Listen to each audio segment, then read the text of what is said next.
Zip System building enclosures streamline air, water, and thermal control layers for high-performance building envelopes in most conditions. Whatever you're adapting to, our products keep your build all zipped up. Learn more at zipsystem.com. Warning, the following podcast contains adult language in its most juvenile form. This week's episode of The Scathing Atheist is brought to you by Stamps.com, BetterHelp, and by the new Wishing Well crowdsourcing app, Plenty of Wish. Our new service finds somebody close to a wishing well who will throw money into a wishing well on your behalf while wishing for your shit for only 10% of the donation. Plenty of Wish, because that's literally what churches do, and it seems like somebody else should get in on that shit. And now, The Scathing Atheist. Hi, I'm Ian. No, not that one. And as an American living in Europe, I can assure you that we did in fact evolve from filthy monkey men and women. And then I look back at home and realize not all of us made it very far.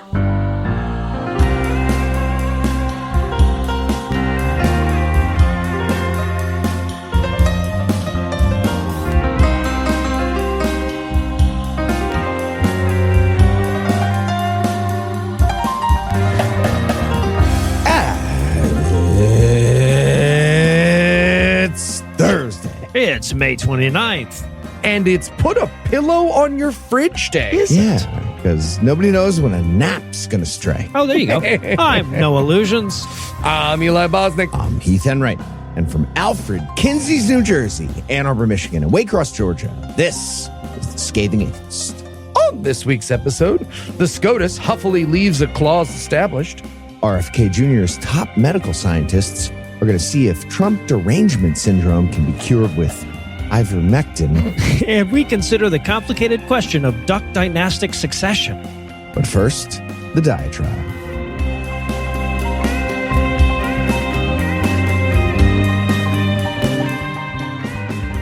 Well, you know, Joe Rogan is in the middle of finding Jesus. And right when it was most lucrative, it's amazing how often that spiritual ollie oxen free coincides with one's financial interests, isn't it? And honestly, not that atheism doesn't have its prominent assholes, but I feel like the list of people who feel pushed out speaks volumes to the quality of our company.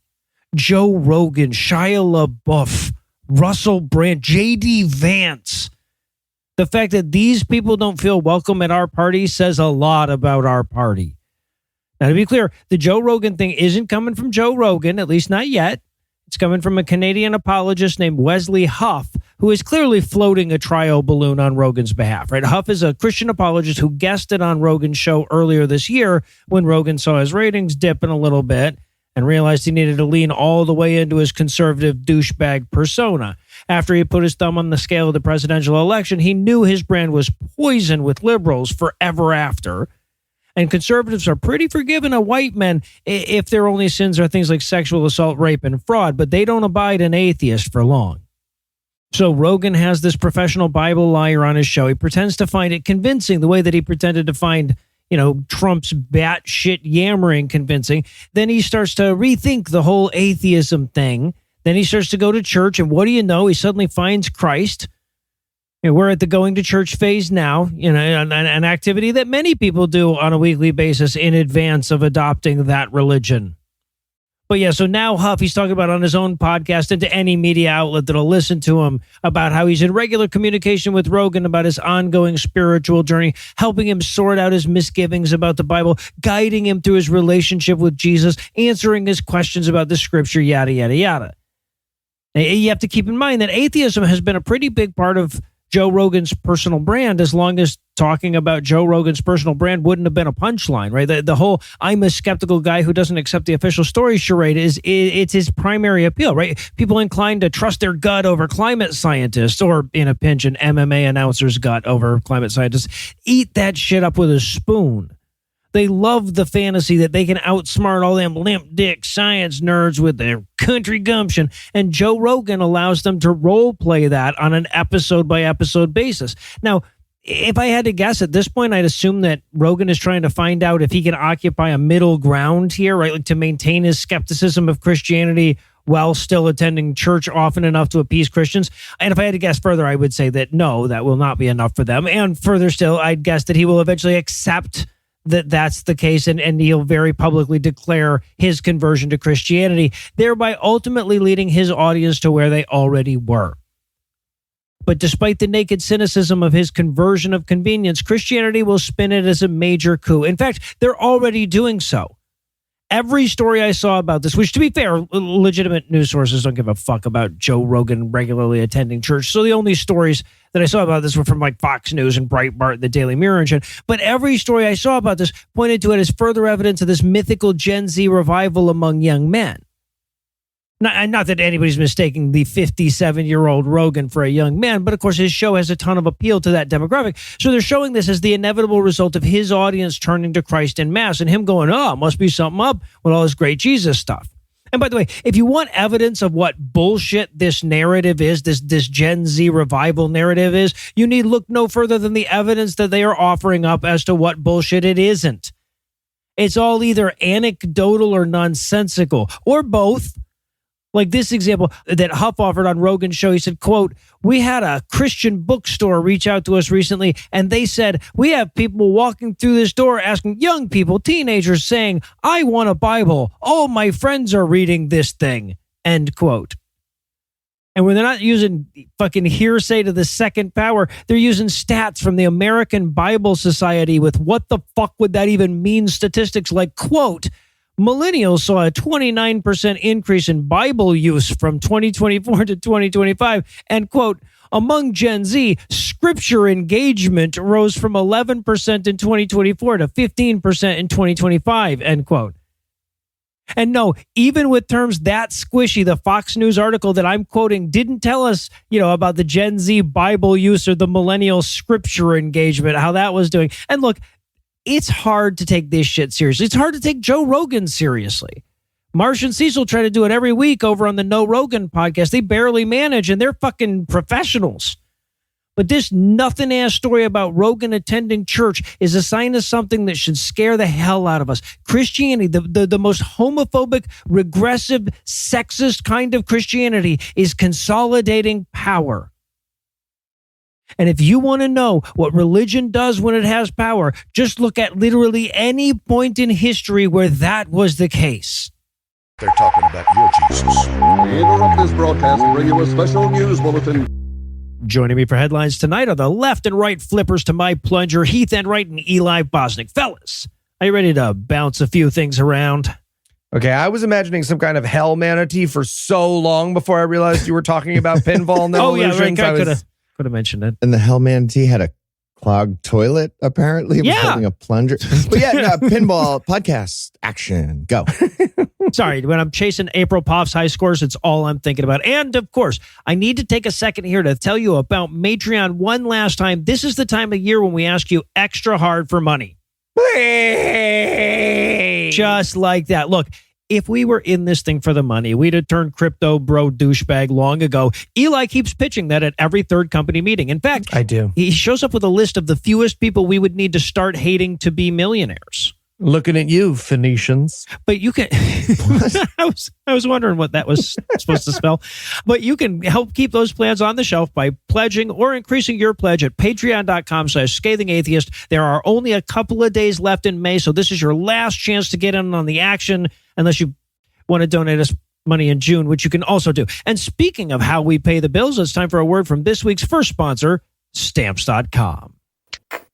Dude, you have to come out of there. I said when we're done. Yeah, when we're done. Hey, Eli, why is Heath locked in his room? Did you say that all the FIFA games are the same again? No. I was hoping for some more flexibility in my workday, so I grabbed the cloning machine from Citation Needed. But before I could use it, he stole it and locked himself in his room with all of the clones. A lot of differences between the FIFAs. Exactly. I see. Well, Eli, if you want more flexibility in your workday, why don't you just try Stamps.com? What's Stamps.com? Okay, that was a clone, but I still would like the point, please. Well, you can't have it. Stamps.com handles all your mailing and shipping needs wherever, whenever. Stamps.com lets you seamlessly connect with every major marketplace and shopping cart if you sell products online, and you can access all the USPS and UPS services you need to run your business right from your computer or phone anytime, day or night. No lines, no traffic, no waiting. Wow, that sounds amazing. It is. Plus, with Stamps.com, you'll get rates you won't see anywhere else, like up to 88% off USPS and UPS. All right, Noah, I'm sold. Where do I sign up? Have more flexibility in your life with Stamps.com. Sign up at Stamps.com/scathing for a special offer that includes a 4-week trial plus free postage and a free digital scale. No long-term commitments or contracts. Just go to Stamps.com/scathing. All right, Noah, thanks. Hey, you hear that, Heath? I don't need your clones anyway. Whatever, we're playing Smash in here. Dibs Kirby. No, I dibs Kirby. They're gonna be in there for a while. Oh, yeah, for sure. Murder! See, they're murdering. Well, that'll shorten it. We can both play Kirby.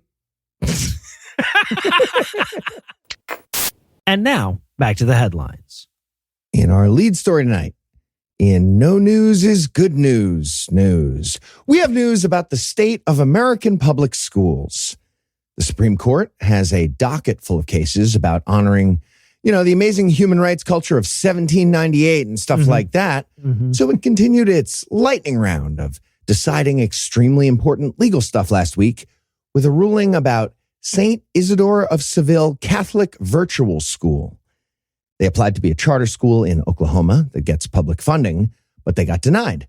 The Oklahoma Supreme Court ruled that you can't fund a religious school with taxpayer money because laws. And in what sounds like good news for the separation of church and state, the U.S. Supreme Court landed on a 4-4 deadlock. Hooray. And therefore the previous ruling gets upheld. So if there's any good news, it's the Establishment Clause of the First Amendment continuing to exist. Just barely, at least for now. And we're done with the good news. So maybe a little chant before I move on. You want to do a chant? Oh, fuck yeah. Just barely, at least for now. Just barely, at least for now. The triplets would make that hard to sync up. Yeah, but we got it. The triplet, yeah.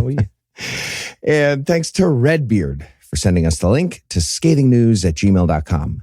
You get a fucking cookie or whatever. Okay. So here's what else is true. I like that this is someone's first episode. Listen, thank you for sending it. We're mad about this. It's like hailed as good news. I don't really think it is. Here's what else is true. Here's why I don't think it's actually good news. The 4-4 deadlock was only possible because Amy Coney Barrett recused herself from the case. St. Isidore is represented by the Notre Dame Law School, where Barrett was a professor.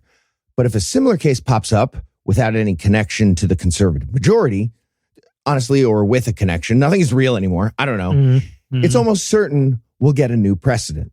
The tiny remaining shred of the Establishment Clause would be gone, and states would have to fund overtly religious charter schools that have ghost magic in biology class, because having a curriculum is persecution against religion. Yeah, well, they decided that last month with Mahmoud versus Taylor. But hey, maybe Amy Coney Barrett's commitment to secularism. I'm kidding. Can't get through it. Yeah. This period of Supreme Court precedent is going to be like waking up to apologize for your drunk texts, the generation, right? Just like, hey, Steve, I don't think your husband is a bitch. I don't know why I said that. So yeah, fuck you, Redbeard. We're mad about this. Yeah, having a curriculum, it's already persecution against religion, apparently. But there's not a case exactly like St. Isidore moving through the lower courts at the moment. So in terms of public Catholic charter schools and the Establishment Clause, we might get another year or two of just barely, at least for now. Just barely, at least for now. Before the issue hits the Supreme Court again. But we did get a big, beautiful new bill last week, passed by the House, that would provide about $5 billion for the first ever federal private school voucher program. Instead of using public schools, approximately 80 to 90% of parents in the country could get a check to use for tuition at a private school instead. Just for context, about 75% of private schools in the country are religious, and about half of those are Catholic. Right. And it's worth noting that previous voucher programs were mostly dedicated to kids with special needs. So we're replacing the funding for blind kids with parents who are just morally blind, in case you're wondering where we're going with this. That's about right. Right. So instead of getting taxpayer money by applying to be a public-ish charter school, a program like St. Isidore could get taxpayer money by doing nothing. Yep. They'd have all the freedom of a private school, like bigotry in hiring and bigotry in picking students and bigotry in curriculum, but with public funding. It'd be perfect for them. State voucher programs have been doing that since the Supreme Court gave the okay in 2002. And then our current Trump-laden theocracy court backed it up and expanded it by requiring that state voucher programs pay for religion in 2020 and 2022. Apparently, public funding doesn't count as public funding because the government hands the public funding to the parents, and then, I don't know, something magical happens, no peeking, and then the public money is in a private religious bank account all of a sudden. Weird. So that's going to be nationwide when the big, beautiful bill becomes official. Yeah, it's not super clear where the distinction is now, but don't worry, it'll come into focus the second a Muslim school wants in. Yeah, it'll get confusing for them. And before you get too excited, the private school voucher program that gives money to religion, it's not quite as amazing as I've been making it sound. No. Yeah, the $5 billion would come in the form of tax loopholes, mostly for rich people. Anyone who makes a charitable donation to a voucher provider called a scholarship granting organization would get a $1 tax credit. Oh, wow. Yeah. So people could No, donate it's brilliant, actually. Yeah. No, it's fucking smart of them to do their evil. Yeah, evil. Yeah. Yeah. Right. People could donate money and pay exactly that much less in federal taxes, also known as the money that might pay for a public school system. That's what federal taxes often get used for. And you know who loves giving money to private religious schools instead of paying taxes? Who's that? Rich Christian people. Yep. Yeah, right. Exactly. No, this system does all the excluding Muslim work on its own, pretty much. Yeah. For a second, I was worried someone who isn't rich might like accidentally benefit from this program, but no, they make sure that's not the case. No. Okay, but wait, it's not as great as I've been making it sound. No? It's not. No, the big, beautiful bill would allow people to donate stocks instead of money if they want, and still get the same tax credit, but also avoid paying capital gains tax on the profit from the stocks. They'd get the full current value of the stocks removed from their tax bill and not pay the capital gains. So the donations would actually be a personal profit for those people. And on top of the $5 billion a year that never gets collected by the IRS, there's approximately $220 million more in capital gains avoidance every year. That's the estimate. Well, I know that sounds bad, but don't worry. I'm sure my brother-in-law will explain that lower taxes for millionaires and higher prices for consumers is what he was voting for, actually. The whole Yeah, time. sounds like he should donate some of his stock. Yeah, I bet he's got a serious portfolio. So, bottom line, the overall effect of this federal voucher plan is a giant oversized check for about $5.22 billion written to private schools, the vast majority of those being religious private schools, and a profit for the people who donate. And that all happens at the expense of public schools and everything else we might want to do with public money. And of course, the expense of the separation of church and state as a fucking concept. Right. Yep. And special needs kids who need those vouchers to go to special needs schools. Exactly. Gay people who want to work at those schools. Mhm. Gay children. Yep. Go to those schools. Fuck you, Redbeard.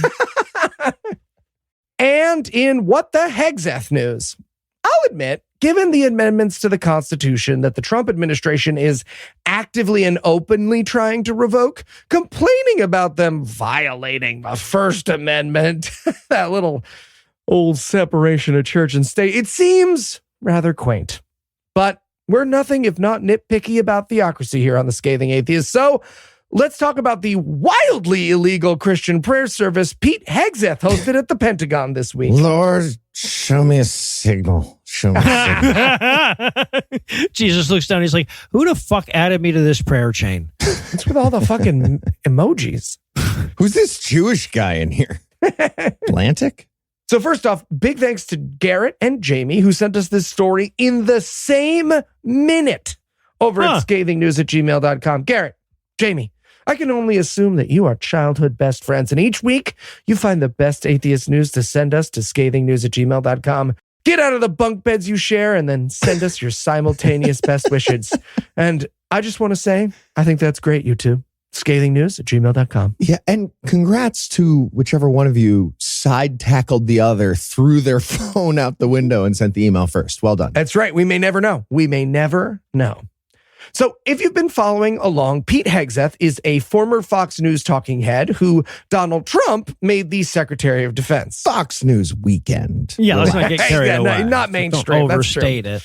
And he's been doing such a bad job that the only person he can now be trusted to communicate with is God.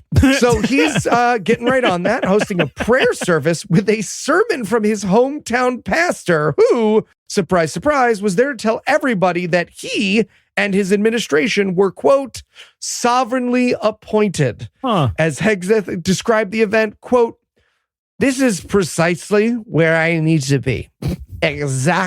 Exactly where we need to be as a nation at this moment. In prayer, on bended knee, recognizing the providence of our Lord and Savior, Jesus Christ. This is something we plan to do on a monthly basis, on a volunteer basis, here in the auditorium. I hope you'll let those you work with know about it." Yeah. End exact quote. And then somebody new was like, "Hi, Pete, here's your 0-day chip. This is not a meeting, it's an intervention." And he ran away. Look, as loath as I am to admit it, the time Hegseth spends on his knees mumbling to his imagination about salvation is the only time where he's not like an active threat to national security, right? Plus, the lower he is, the less his vomit's going to splatter when it eventually comes back up. So I feel like we should be encouraging this. That's true, because you could gently lower it out of his mouth in a pile. Yeah. And if you're thinking... Just patting him on the back. A little bit left. And if you're thinking to yourself, wait a second, Eli, isn't that wildly illegal? The way he does it. Press Secretary for the Pentagon, Kingsley Wilson, has an answer for you. Quote, "The Office of the Secretary of Defense invited DoD personnel to attend a voluntary Christian prayer and worship service this morning. Many different faiths have irregular services in the Pentagon Chapel or elsewhere in the Pentagon." Hey, bud, you okay? You okay having your job? This service was an opportunity for believers to appeal to heaven on behalf of our great nation and its war fighters. We gotta stop saying war fighters. If you're not in a foxhole fighting Tren de Aragua in Venezuela, there's not a war. "Beseeching the Almighty has been an American tradition since George Washington prayed for our cause at Valley Forge. The United States was then and remains now one nation under God." It's weird that they keep emphasizing how many nations it is. Of course it's one fucking nation. "At this time, OSD envisions these prayer and worship services will be a monthly occurrence. Any participating civilian clergy are responsible for their own travel and accommodation expenditures." End quote. Oh, in that case. All right, everybody, let's bow our heads before God. Void where prohibited, terms and conditions apply. See, we're not paying the clergy to coerce civilian employees into religious practice, so it doesn't count. Exactly. And I will point out that CNN has pointed out that this ceremony is actually wildly different in a lot of ways from the usual hosted religious events, saying, quote, "While the Pentagon offers routine religious accommodations and services to personnel of different faiths, none of them are broadcast live internally, held in the auditorium, or hosted by the secretary. And none of them are advertised like the service held on Wednesday morning. The Pentagon sent an email to DoD employees reviewed by CNN, encouraging employees to attend in person and to RSVP to a dedicated internal email address for the prayer service. A brochure entitled Secretary of Defense Christian Prayer and Worship Service with details of the service was also handed out to employees as they entered the room, and the front page of the brochure featured the seal of the Department of Defense." Oh my fucking God. But don't worry, they didn't pay the guy who designed the pamphlet from public funds. They stiffed him. Yeah. There's a stack of Starbucks gift cards, and they might have taken one, but we didn't say they should definitely take one. But those are just there. Yeah. And look, that all sounds a lot more explicit than, I don't know, an acknowledgement of Christmas or a Christian memorial ceremony. Might be worth keeping an eye on. Or, at the very least, when Trump is out of office and Christians start screaming oppression because the Democrat who replaces him stops this tradition, we can remind them that it was started by a guy who couldn't stop drunk dialing reporters our war plans. I'm not saying it's going to change anything when we do that, but it's worth remembering, Sure. you know? Yeah. And speaking of desperately needing help, it's time for a word from our other sponsor this week, BetterHelp. This show is sponsored by BetterHelp. All right, Eli, I'm off to go buy that milk that you asked me to get. Getting milk. Yes, Heath. Make sure you go to the far grocery store. Oh, I will. The very far one. Hey, guys, why are you shouting narrative in here? Are you trying to establish an alibi using the podcast again? Okay, first of all, that worked great the first time. And second of all, no, Heath is going to therapy. And he's a little nervous about being seen there. Yeah, be cool. Why would anyone be nervous about that? Look, Noah, mental health awareness is growing, but there's still progress to be made. 26% of Americans who participated in a recent survey say they've avoided seeking mental health support due to fear of judgment.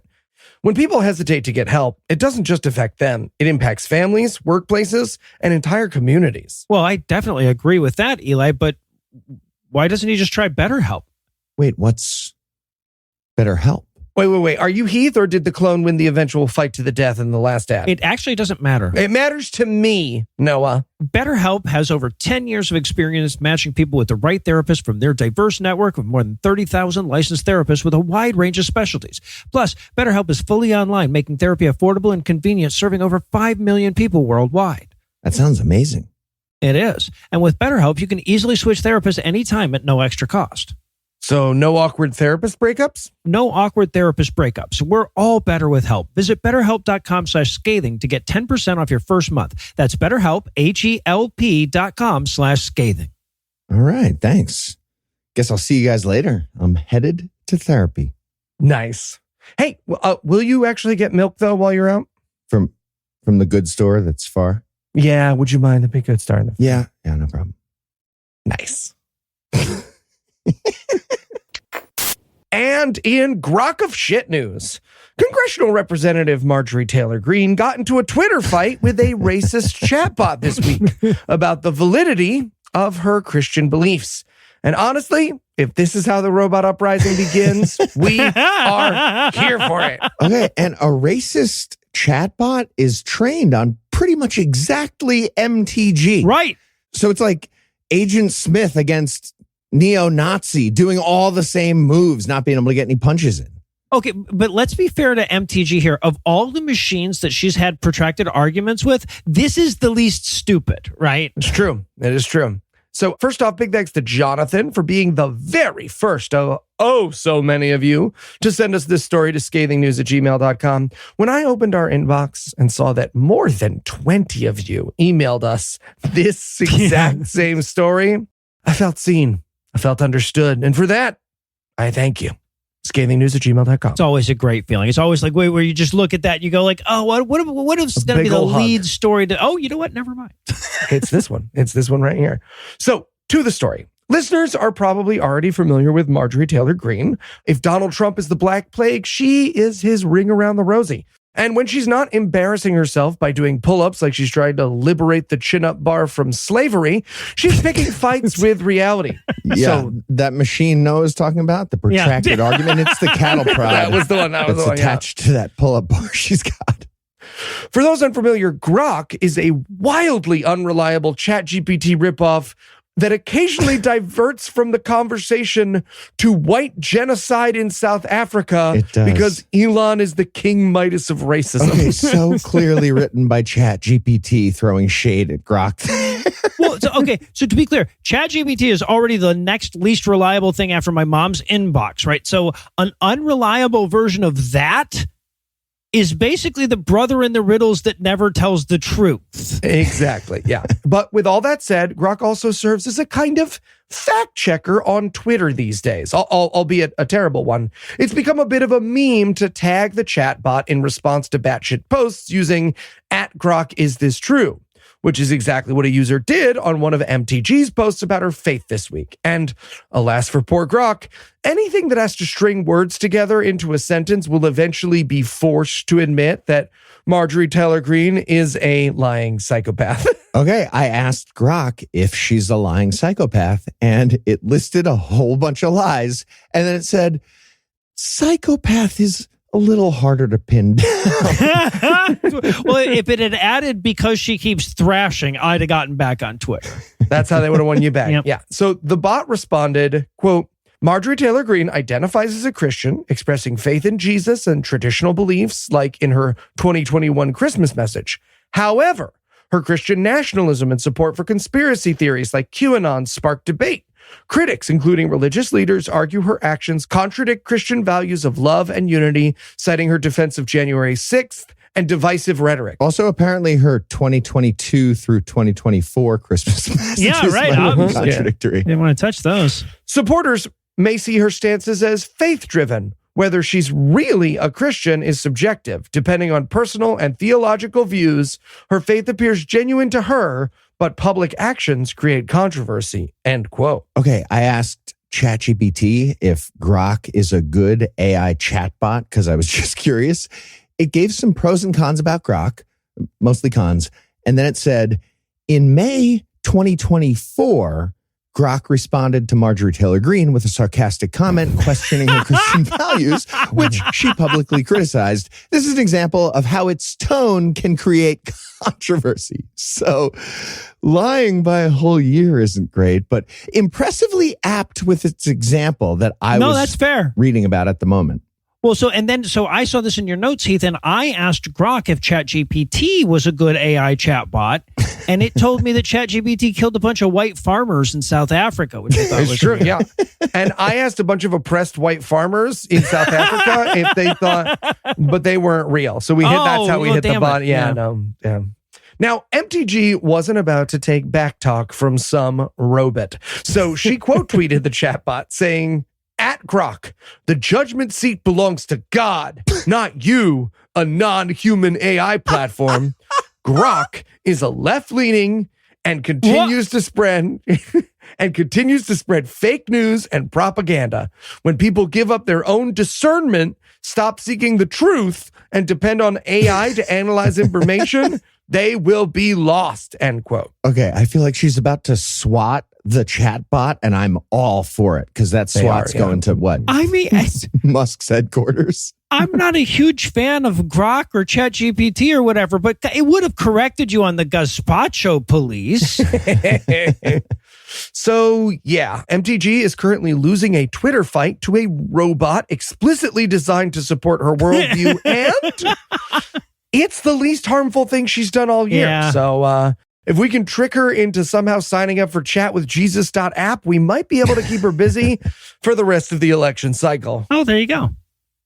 And finally tonight, we're putting cover sheets on all the TDS reports from now on news. 2 members of U.S. Congress are sponsoring a new bill that would direct the National Institutes of Health to investigate the very serious medical condition known as Trump Derangement Syndrome, or TDS. Those members of Congress are Republican, by the way. So the cover sheets I was talking about have the eye holes cut out.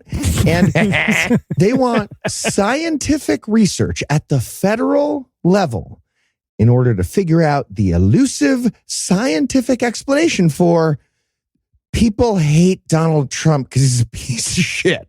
Mm-hmm. Okay, I know this is just them like trolling or whatever they call it, but you have to admit, we're going to find out why people don't like us by sabotaging an essential public service via time-wasting political showmanship. It's a hell of a metaphor for the times, ain't it?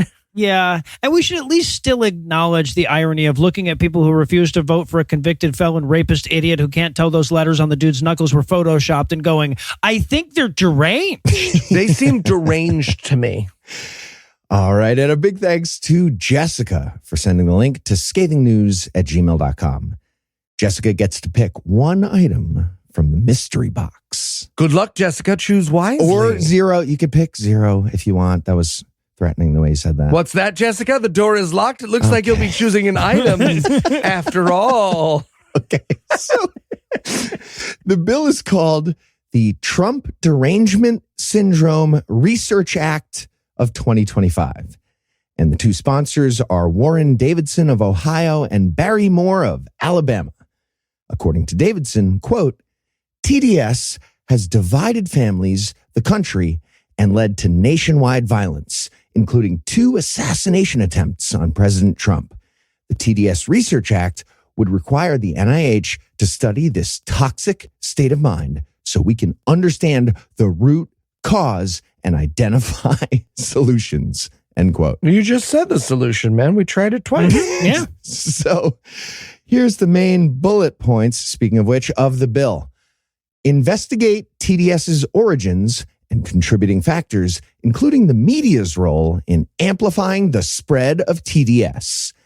Analyze its long-term impacts on individuals, communities, and public discourse. Explore interventions to mitigate extreme behaviors, informing strategies for a healthier public square. Okay, I'm just going to echo Eli's solution right there. Thank you. And provide data-driven insights into how media and polarization shape political violence and social unrest. Again, guys, I know you're doing like a bit or whatever, but that last one is not going to turn out the way you're hoping it will. Right. Look, I would love it if our media could get on shaping some fucking social unrest and political violence, to be honest, and anything. If you can give us the fucking roadmap for it, that'd be awesome. Yes. So, of course, the bill would also require an annual report to Congress about all the amazing data-driven science about TDS. But this is very important to them. There's no additional spending. The TDS task force would only use existing NIH funding. Translation, take money away from actual medical science to figure out the chemistry of hating Donald Trump. Wow. And Warren Davidson did explain exactly what he means by that. He said, quote, instead of funding ludicrous studies such as giving methamphetamine to cats or teaching monkeys to gamble for their drinking water, the NIH should use that funding to research issues that are relevant to the real world. Okay. Everything science does that I don't understand is a silly waste of money is a tried and true Republican take, but and I want in is a new angle on that. It's like, you're right. I'm sitting here for 20 minutes staring at that quote in the notes and trying to think of a way to humorously exaggerate how bad his understanding of science is here. And I'm at a loss. He already did it. Right? Like, other than saying, like, if he said maybe like, I don't see why the Beakers get all the good Kool-Aid when I'm the thirstiest. I don't know how you get it wronger than that. Duh. And just to be clear about those insane sounding examples, reasonable. The gambling monkey study was conducted at Johns Hopkins, and it gave us a better understanding about the prefrontal cortex of the brain and how it regulates our ability to make decisions that involve risk. Also, we did give meth to cats, and it was fucking awesome. It's that way, nibblers, that way. Not for the cats in the long run, I guess, but at first, I'm sure those cats had a great time. And we learned about the progression of HIV by studying the feline version. Apparently, somebody was like, help treat AIDS with meth? Or probably something smarter than that. I don't know. Either way, it turns out meth does not help with that. And now we know. Yeah, it's almost like the short money bet against intellectualism that the right has been making for the past 4 decades has now yielded fucking stupid people. Yeah. So yeah, well, I mean, I guess in a roundabout way, Davidson's right that studies of the frontal lobe don't relate to him in any way. It's true. Yeah. Appendix, neither. So yeah, we do all kinds of scientific studies that sound crazy out of context, but they often lead to useful knowledge. And that's why we need to take back power in this country and put together a scientific panel to study derangement syndrome. So, like, if neo-Nazis are going to be taking all this meth anyway, let's get them locked in a lab where it's safer for everybody. Won't blow their eyebrows off. And let's really learn something. For science, we'll build some mazes, obstacle courses, escape rooms with no answer. It's a great reality show, too. And that would pay for itself, right? All right. I would watch. Called Survivor. And while I work on my pitch for an alternative solution where we just give them all cat AIDS, we're going to wrap the headlines for the night. Heath, Eli, thanks as always. Jumanji. And when we come back, we'll find out if you could play taps with duck calls.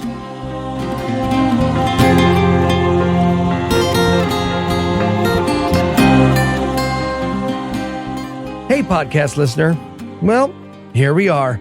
Our final plug for Patreon. We've had a lot of fun begging you for money this month in a variety of ways. Guilt, aggression, that thing we did about pay pigs. But here at the end, we just want to take a moment to genuinely thank you. It's tough out there for a lot of folks. And the fact that so many of you have not only kept us in your budget, but added to it for our silly little fundraiser makes us feel incredibly, incredibly lucky. Incredibly indeed. And if just a few more of you could do that so I could get my secular tacular. Heath, we're doing heartfelt. We're doing heartfelt. We're just so close to the sectacular. I know. Anyway, it's thanks to folks like you that we can afford to do what we love for a living, and we are so grateful. Yes, we are. Patreon.com. Just pop in there real quick. Heath! Sorry. The heartfelt. Yep.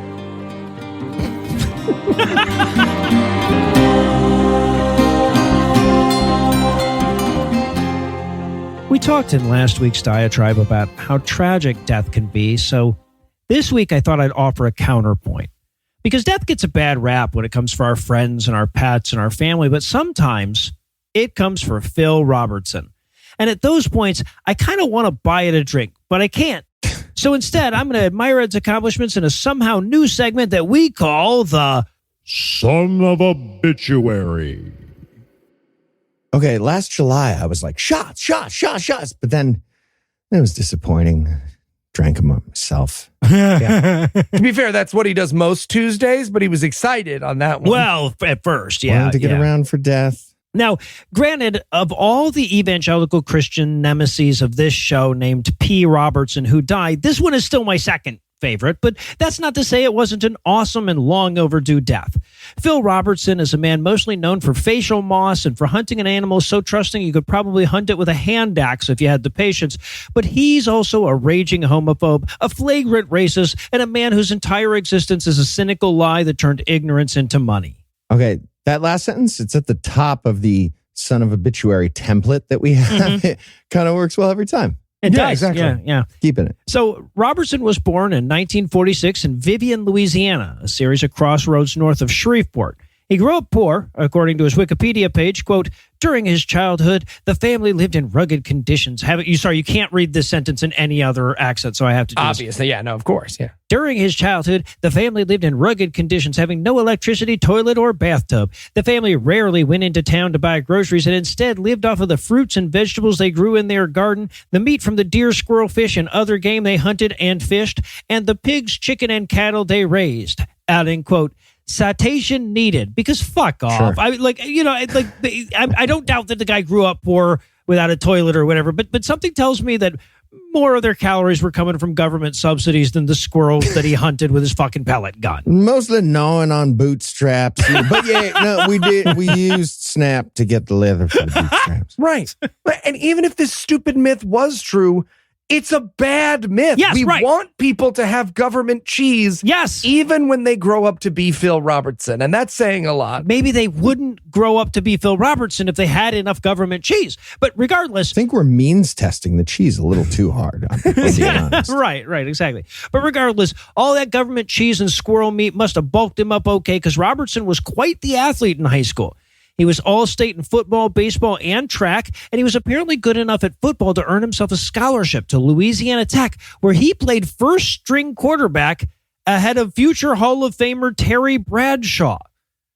Not because he was better at football, by the way. Bradshaw would go on to be the first pick in the 1970 draft. He would win 4 Super Bowls, 3 Super Bowl MVPs, 2 league MVPs, make the Hall of Fame on the first ballot, star in movies, and become one of the most beloved broadcasters in the history of sport. Robertson would mostly kill ducks. In fact, Bradshaw was so goddamn much better than Robertson that in his final year at Louisiana Tech, Robertson, quote, chose not to play, end quote. Okay. The sport that he came there on a scholarship to play.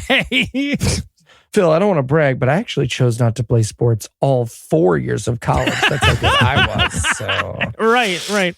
And look, I don't want to harp on the football thing too much, but his college stats are fucking hilarious, so I have to add those. In the 2 seasons that he started, he completed 179 of 411 attempts for 2,237 yards. Not great. That's a completion rate of 44%. If you don't know football, that's real bad. But that's like nowhere near his worst stat. He threw 12 touchdowns in 2 full fucking seasons and 34 interceptions. Ooh. Some extra completions in there. That's cool. Yeah. That's right. Those aren't even getting counted in his percentage. Now, but immediately after admitting those abysmal stats, his Wikipedia article goes on to claim, quote, it was thought that Robertson had the potential for a pro career, but Robertson was more into hunting, end quote. You can think anything you want. He did an interview about his football career, and he said his passes were too good, and it led to a bunch of the interceptions. He was like, the ball hit the receiver right in the fucking face, and then it would probably pop straight up and fall into the hands of the defenders. I don't remember exactly, but it was probably like that. And, I guess with ducks and guns, you don't have to lead them as far, so it made more sense for him. I don't know. Well, the problem with receivers is that they're not minding their own business enough. Right. You know what I'm saying? Exactly. They need a sissy throw like Terry Bradshaw gave him, I guess. But despite his lackluster football career, his time in college wasn't wasted. Robertson came away with a bachelor's degree in physical education and a master's in education, and he used those degrees to teach for a couple of years, which just seems fucking hilarious to me. I know he probably looked different then, but I'm just picturing Duck Dynasty Phil Robertson as a gym teacher, just yelling problematic, folksy aphorisms to kids running around a track. I mean, that sounds like every gym teacher I ever had. Well, kind of. He's got a duck call instead of a whistle. He's like, whack, whack. All right, bring it in, everybody. Take a knee. Take a knee. Stop laughing at me. But not both. So, but that does bring us to the duck calls. Now, by all accounts, Robertson was a hunting nut throughout his life. Terry Bradshaw talked about him showing up to football practice straight from the woods with, quote, squirrel tails hanging out of his pockets, duck feathers on his clothes, adding, quote, clearly he was a fine shot, so nobody complained, end quote. So anyway, Phil would go on to fail as a gym teacher, then as a commercial fisherman, then as a bar manager. As a bar manager? Yeah. Just, I guess, throwing bottles, hitting bartenders right in the face. But then but the interceptions? Yeah. The customers kept getting them or whatever. But all the while, he was apparently fixated on the inferior quality of high-end duck calls at the time. He was sick and tired of getting outsmarted by ducks, so he started experimenting with improvements on the existing design. Dwack. Is that a thing? Dwack?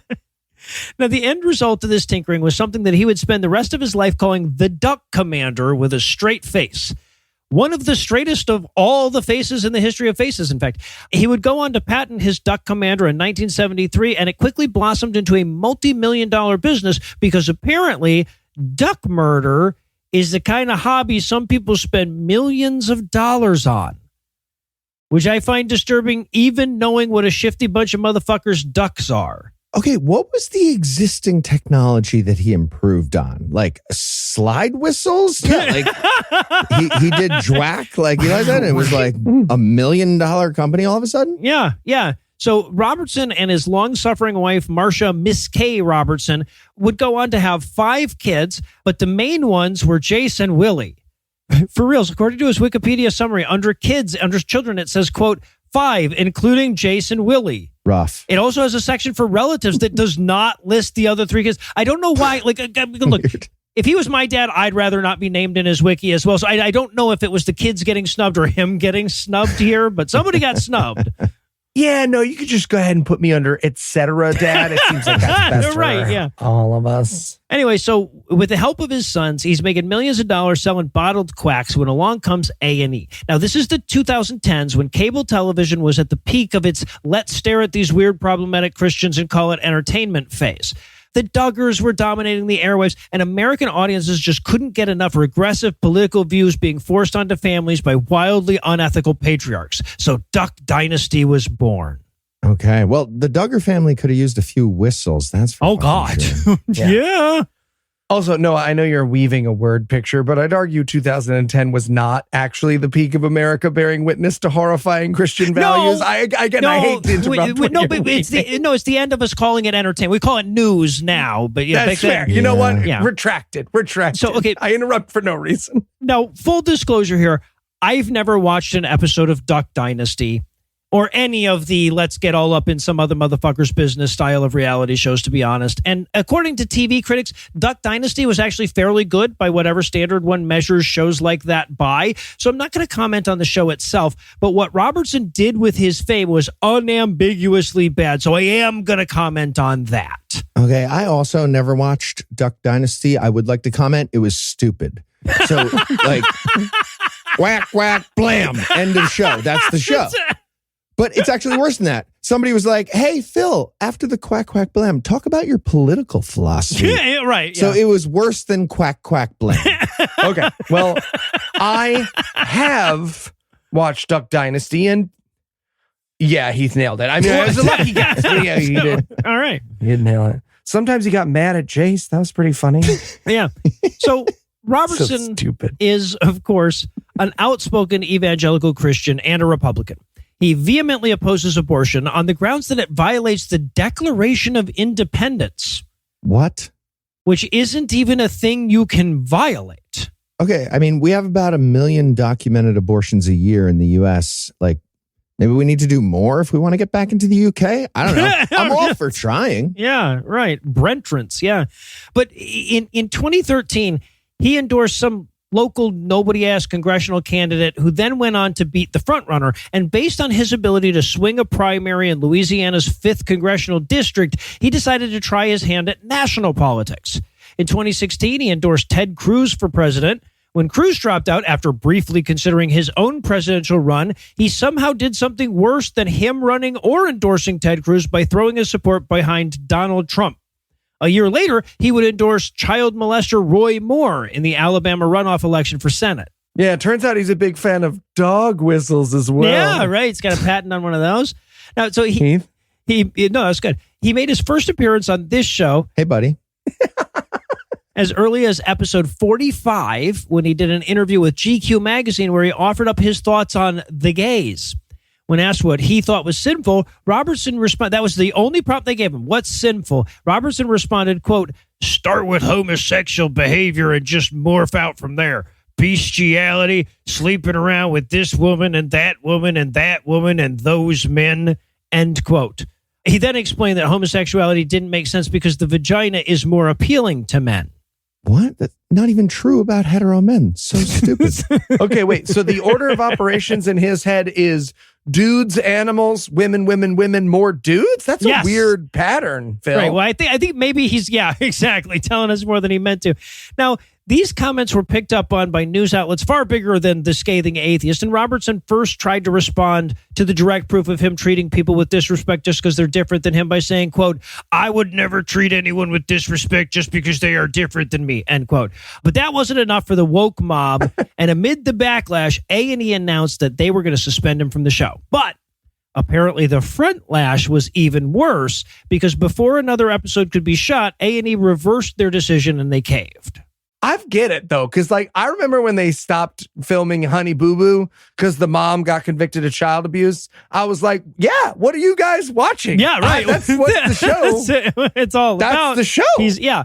So he made it onto our show again on episode 69 when he announced the release of his own Redneck Bible, right? Which completely ignored 30 seconds of solid editorial suggestions from Heath and myself.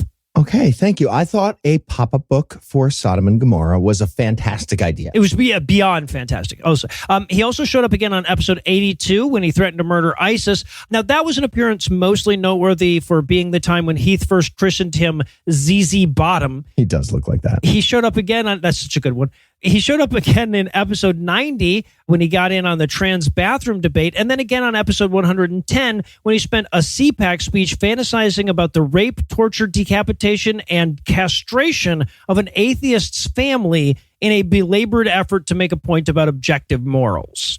Yeah, I'd say it's a stretch that you need to use torture demons to make your point, but in Phil's case, torture demons are the point, so it feels weird to... Sure were. Now, as you may suspect, based on the fact that I've already got 5 references in the pre-Eli era of the show, we don't have time to go over every appearance he's made on the Scathing Atheist, but suffice to say that none of them have ever been good. Wait, me or Phil? Phil, like there was never a point where Phil like saved a bunch of drowning puppies or anything. He's pretty much exclusively used his fame to promote homophobia, transphobia, misogyny, and stupidity. He was a miserable piece of shit, and he was an insult to people who quack. Okay, hot take. It's not even a good duck whistle. Like, I've heard it. If I'm a duck, there's no way I'm fucking that weird voice duck that's right next to the lawn gnome camo. That's crazy. Maybe it's like a Jennifer Tilly thing for the ducks, because if it is, I fucking get it, ducks. You know what I'm saying? Command me any day. Okay, withdrawn. All right, but the good news is that last year his son revealed that he was in the early stages of Alzheimer's, as well as having a number of other health problems. How could they tell? Right. I think there's a blood test now. And last Sunday, he died at the age of 79. Now, the cause of death has not been revealed as of the time of this writing. So however unlikely it is, there's still at least some possibility that ultimately the ducks got their revenge. All right. Well, let's have a moment of silence for Phil. Duck your face. Absolutely not. Absolutely. Yeah, we did it. Now, of course, Phil Robertson's life couldn't end without one final fuck you to an atheist, which came in the form of having a name that's nearly impossible to search for in a database full of references to Pat Robertson and Tim Robertson. But God damn it, he made up for it with his involvement of one of my proudest accomplishments of all time. When I sent Heath and Eli the text about wanting to do this segment this week, my autocorrect tried to change duck to fuck, which is a vulgarian's equivalent of when your stepkid finally calls you dad. Love you, Kai. And Matt. Yeah. Anyway, our show's weird. Here's hoping that Donald Trump will serve a prominent role in the next Son of Obituary.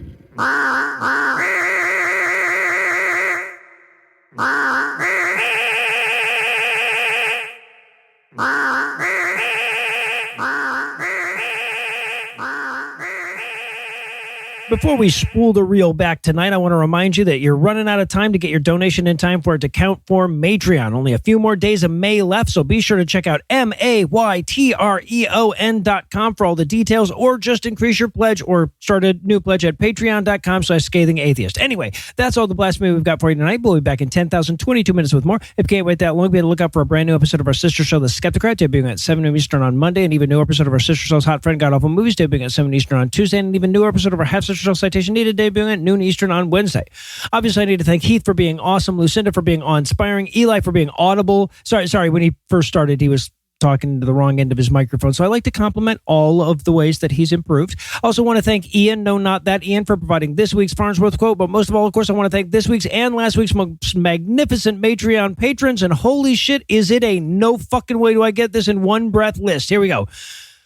Jeffrey, Chris, Jason, Katie, Michael, Dan, Tinkerton, Palmer, Joseph, David, Inigo, Montoya, Eric, Sterling, Dusty's Nerdy Wood, Phil, Puppy Girl, Cult Leader, Tuba or not Tuba, that is the question, Jakob, Megan, Dennis, Charles, Caitlin, AJ, David again, the Knuckles of Frisco, Nick, Jacob, just another cishat white guy, welcome to False, Misty, May, Scott, Farah, Emily, Grogu, Cora, Felladin, Spencer, Michael, Mercedes, Russ, Scott, Hal, Freak, Spiely, Tsukjoiji, Stephen, Klaus, Suckett, Rogan, Love You, Cecil, Something Italian, Snarky Vet, Lizzie, Maxie, Top Salesman for May at TFIL Pod, Bonnie, Zachary, Rondo, Sam, Matthew, William, Joe, Rick, Farharder, Zachary again, Fierce Opus, Snaggies for Quick Breakies, Neil, Daniel, goddammit, Jennifer, Crashbone, Dave, Carlos, Russell, West Arnold, Apostate in Saint City, Daniel again, Lilith, and Jared, who leave me breathless.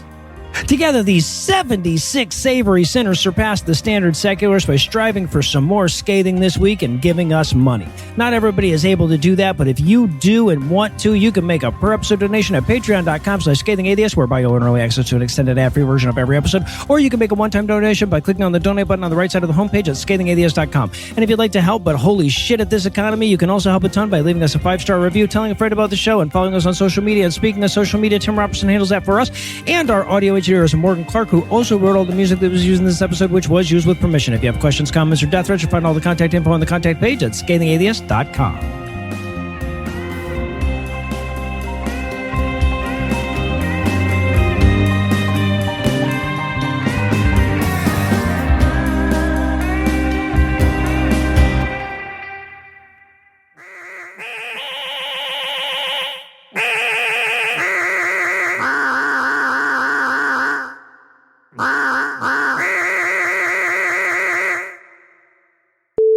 This content is CAN-credentialed, which means you can report instances of harassment, abuse, or other harm at their hotline at 617-249-4255 or on their website at creatoraccountabilitynetwork.org. The preceding podcast was a production of Puzzle and a Thunderstorm, LLC, copyright 2025, all rights reserved.